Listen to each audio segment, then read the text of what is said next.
ಅತಿಯಾದರೆ ಅಮೃತನು ವಿಷ ಅಂತ ಹೇಳ್ತಾರೆ. ಯಾವುದನ್ನು ನಾವು ಅತಿಯಾಗಿ ಬಳಕೆಯನ್ನ ಮಾಡ್ತಾ ಹೋದಾಗ ನಮಗೆ ಅದು ಮಾರಕವಾಗ್ತಾ ಬರುತ್ತೆ. ಹಾಗೆ ಅತಿಯಾದಂತಹ ಔಷಧಿ, ಮಾತ್ರೆಗಳು, ಇಂಜೆಕ್ಷನ್ ಇವುಗಳನ್ನು ಬಳಕೆಯನ್ನ ಮಾಡೋದ್ರಿಂದನೂ ಕೂಡ ನಮ್ಮ ದೇಹದಲ್ಲಿ ಇರತಕ್ಕಂತಹ ರೋಗ ನಿರೋಧಕ ಶಕ್ತಿ ಅಂತಕ್ಕಂಥದ್ದು ಅಥವಾ ಇಮ್ಯೂನ್ ಸಿಸ್ಟಮ್ ಅಂತಕ್ಕಂಥದ್ದು ದಿವಸ ದಿವಸ ಹಾಳಾಗ್ತಾ ಹೋಗುತ್ತೆ.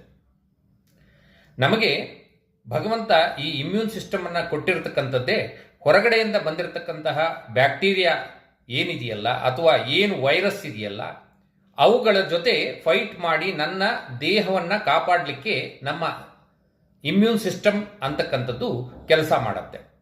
ನಾವು ಇತ್ತೀಚೆಗೆ ಏನು ಮಾಡ್ತಾ ಇದ್ದೀವಿ ಈ ಫಾಸ್ಟ್ ಲೈಫಲ್ಲಿ ಅಂತ ಹೇಳಿದಾಗ ನಮಗೆಲ್ಲ ಫಾಸ್ಟಾಗಿ ರಿಲೀಫ್ ಆಗಬೇಕು, ಫಾಸ್ಟಾಗಿ ನಮಗೆ ಎಲ್ಲ ರಿಸಲ್ಟ್ ಬರಬೇಕು ಅನ್ನೋದು ಒಂದು ಉದ್ದೇಶಕ್ಕೋಸ್ಕರವಾಗಿ ಏನು ಮಾಡ್ತಾ ಇದ್ದೀವಿ ಅಂತ ಹೇಳಿದ್ರೆ ಹಲವಾರು ಪೇನ್ ಕಿಲ್ಲರ್ಗಳು ಅಥವಾ ಸ್ಟಿರಾಯ್ಡ್ಸನ್ನು ಅತಿಯಾಗಿ ಬಳಕೆಯನ್ನು ನಾವು ಮಾಡ್ತಾ ಇದ್ದೇವೆ.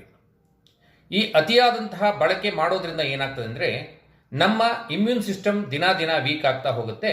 ಹಾಗೆ ಹೊರಗಡೆಯಿಂದ ಬಂದಿರತಕ್ಕಂಥ ಯಾವುದೇ ಬ್ಯಾಕ್ಟೀರಿಯಾಗಳು ಕೂಡ ನಾವು ಉಪಯೋಗ ಮಾಡ್ತಕ್ಕಂತಹ ಔಷಧಿ ಮಾತ್ರೆಗಳ ಜೊತೆಗೆ ಅತಿ ಹೆಚ್ಚು ಯೂಸ್ ಮಾಡ್ತಾ ಹೋದಾಗ ಏನಾಗ್ತದೆ ಅಂದರೆ ಅವುಗಳಿಗೆ ಆ ರೆಸಿಸ್ಟೆನ್ಸ್ ಅಂತಕ್ಕಂಥದ್ದು ಬಂದ್ಬಿಡುತ್ತೆ. ಅಂತ ಹೇಳಿದ್ರೆ ಯಾವುದೋ ಒಂದು ಬ್ಯಾಕ್ಟೀರಿಯಾ ನಮ್ಮ ದೇಹಕ್ಕೆ ಬಂದಾಗ ಅದಕ್ಕೆ ನಾವು ತೆಗೆದುಕೊಳ್ತಕ್ಕಂಥ ಔಷಧಿ ಮಾತ್ರೆ ಅಥವಾ ಆಂಟಿಬಯೋಟಿಕ್ ಇಂದ ಆ ಬ್ಯಾಕ್ಟೀರಿಯಾಗೆ ಅದರನ್ನ ಎದುರಿಸ್ತಕ್ಕಂಥ ಶಕ್ತಿ ಬಂದ್ಬಿಡತ್ತೆ.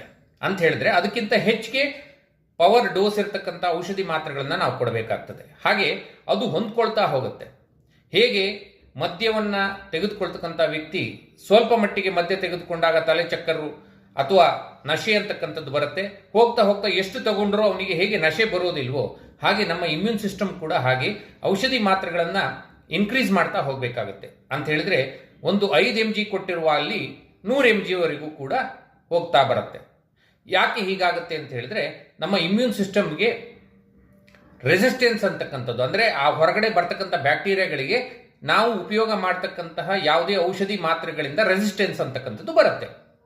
ಹೀಗೆ ನಾವು ಅತಿಯಾದಂತಹ ಔಷಧಿ ಮಾತ್ರೆಗಳನ್ನು ಉಪಯೋಗ ಮಾಡ್ತಾ ಬಂದಾಗ ನಮ್ಮ ದೇಹದ ಬೇರೆ ಆರ್ಗನ್ಗಳಿಗೂ ಕೂಡ ತೊಂದರೆ ಆಗ್ತಾ ಬರುತ್ತೆ. ಬಹಳ ಸಣ್ಣ ಸಣ್ಣ ವಯಸ್ಸಿನಲ್ಲಿ ಲಂಗ್ಸ್ ಅಲ್ಲಿ ಇನ್ಫೆಕ್ಷನ್ ಆಗ್ತಾ ಇದೆ, ಫೇಲ್ಯೂರ್ ಆಗ್ತಾ ಇದೆ, ಹಾರ್ಟ್ ಅಲ್ಲಿ ತೊಂದರೆ ಬರ್ತಾ ಇದೆ.